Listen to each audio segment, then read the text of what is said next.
Assalamu alaikum students, this is Ms. Beena. I'm here to explain you the chapter Making Ammonia in Industry. This is the last chapter of your Mars breakup. Now let's start the chapter. First of all, we will discuss that ammonia is the key element of many different important reactions. Ammonia is one of the world's top chemicals, so it is needed to make fertilizers. And fertilizers are the most important ingredient to enhance the production of crops in agriculture. Therefore, it is very important. Around 100 years ago, Europe was running short of natural fertilizers. So, if only ammonia could be made from nitrogen in air, it would solve the problem. Because previously, ammonia was made by performing different chemical reactions, and we were not using nitrogen from the air. And if we would be using nitrogen, the reaction would be cheaper. And before this process, which we are going to discuss in this lecture, it was very expensive to make ammonia.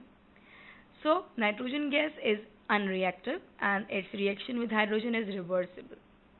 Therefore, we were unable to perform this reaction because, first of all, nitrogen, which is present in air, it is unreactive gas and definitely it does not react with other gases, and its reaction with hydrogen is reversible, as we have already discussed in our previous chapter that the reversible reactions will be not yielding a sufficient amount of the product, and in this way it will be very difficult to reach the right side and to break the equilibrium. So now let's discuss the most important process for making ammonia, that is the Haber process. In 1908, a German chemist, Fritz Haber, developed a process that worked. It is named after him and is still used all over the world. So this is the process which produces ammonia by reacting the nitrogen from the air and hydrogen. So the raw materials are nitrogen and hydrogen. How the raw materials are obtained for this process. First of all, let's discuss that how can we obtain nitrogen. Air is about 4:5 ratio nitrogen and 1:5 ratio oxygen, with small amounts of other gases. The oxygen is removed by burning hydrogen in the air. The reaction is in front of you. So we have to remove oxygen from the air to yield nitrogen. So to get nitrogen, first of all, we have to separate oxygen from the air. For that, we will perform a reaction in which we will react it by burning in hydrogen. So it leaves mainly nitrogen in the air. So oxygen reacts with hydrogen, forming water. And how can we obtain hydrogen? It is usually made from the reaction between natural gas, that is methane, and water. So to yield hydrogen, we have to perform a chemical reaction between water and methane, that is CH4 natural gas, and the products will be carbon dioxide and hydrogen gas. We can also yield hydrogen from another chemical reaction in which we will take compounds from the oil and we will crack them to give hydrogen.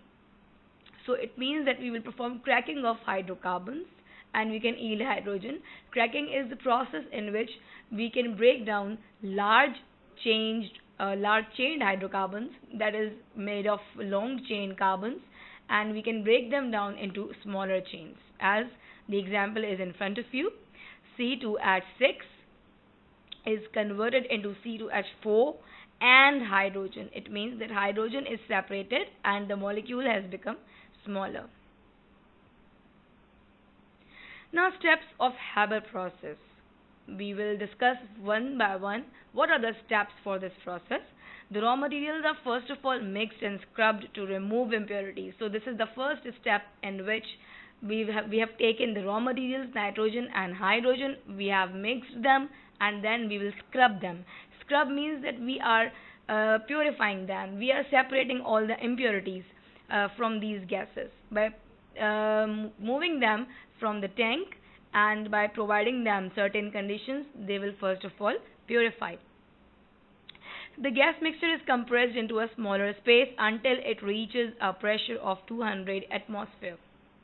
This is the second step in which The gases will be taken into the compressor, and in compressor these gases are squeezed or compressed into smaller volume by providing them a pressure that is of 200 atmospheres. Then it goes to the converter. Now converter is a third step in which we will take both the gases. It's a round tank containing beds of hot iron at around 450 degrees Celsius. So this is the temperature which is maintained in converter, and here these two gases will react to form ammonia.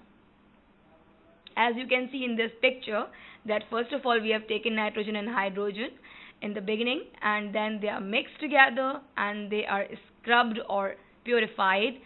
After that we have taken it into compressor, and in compressor they are being squeezed by applying 200 atmosphere pressure. After getting squeezed, then they are transferred to the converter. Here you can see that iron catalysts are present in all the different parts of the converter, and the temperature of 450 degrees Celsius is also maintained here. So the two gases are going to react here and they will form ammonia. After the reaction, we will take all these three gases into the fourth tank, that is the cooling chamber. Here the gases are cooled down so that the ammonia will be liquefied, and then the liquid ammonia will be separated from the chambers. Only about 15% of the mixture that is produced is ammonia. The mixture is cooled until the ammonia condenses to a liquid. The nitrogen and hydrogen are recycled for another chance to react. So we will take the remaining nitrogen and hydrogen again towards the first step, and then they will be allowed to react together so that they can make more ammonia. The ammonia is run into tanks and stored as a liquid under pressure, and later we can utilize them for different purposes.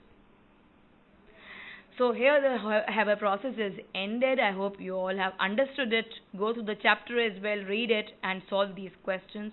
Question number 1 is briefly write any one reaction that can obtain hydrogen. Question number 2, explain the role of converter in Haber process.